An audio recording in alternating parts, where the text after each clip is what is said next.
بسم الله الرحمن الرحیم. دوستان این دیش که امروز آمده میبینید جام است، یعنی کل تگمای از این میبینید که جام است. ما این دیش برای فعلا واز میکنیم ببینیم که چی مشکل است. این که باز شد، این کلیپ های که جام است پروگرام است. برای فعلا این را ما باز مونیم آیسی از را پروگرام میکنیم. این آیسی میمری است، این را در باکس میندازیم. بعد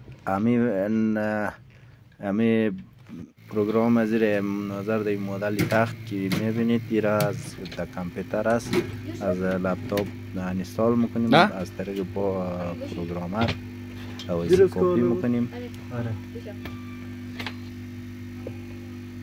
جور اولی آیسی را ایریس میخوان که بخونه، بعد دی آیسی را ایریس میکنیم. وقتی که ایریس شد یعنی معلومه دیتای داخل از آیسی پاک میشه. یک چند دقیقه صبر میکنیم. 24 بود 24 این پاک شد، نه خیلی اوکی گفته. حالی موریم سر چی همون دیتایی که یا پروگرامی که در لپتاپ داخل است این را دهی انستال میکنیم. این حال رایت هم میزنیم دهی کاپی شوه.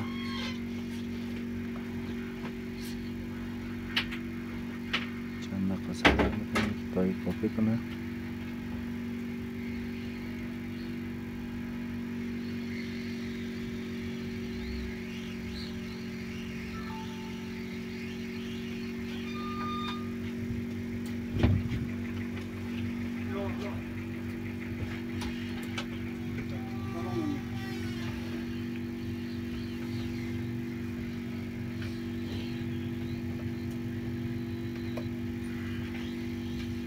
ولی کپی میشه.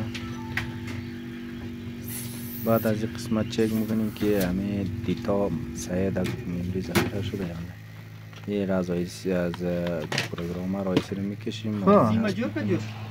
صحیح دی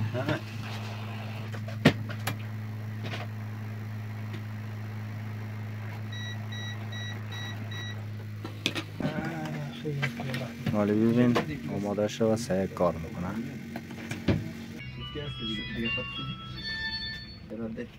بله رای بخیری در الزاد اونجا دل ما باز نمیگیرم. ولی را اکسپت میکنیم.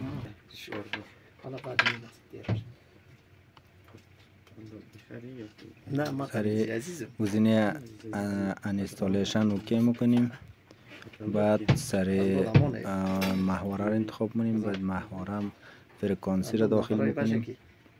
11938 فرکانسی تولوز ایران انستال میکنیم. بعد سیف میکنیم. ولی میم سر جی پی ترانسپوردر سر از اوکی میکنیم. شما جون میگیره پیسه بخور شما او بازم قد از دیگه را فرق میکنه. سایه کار میکنیم. ما هستید وظیفهش مومیه. دوستایی هم بود پروگرام نمودنی دیش همین طریقش. خداحافظ، روز خوش.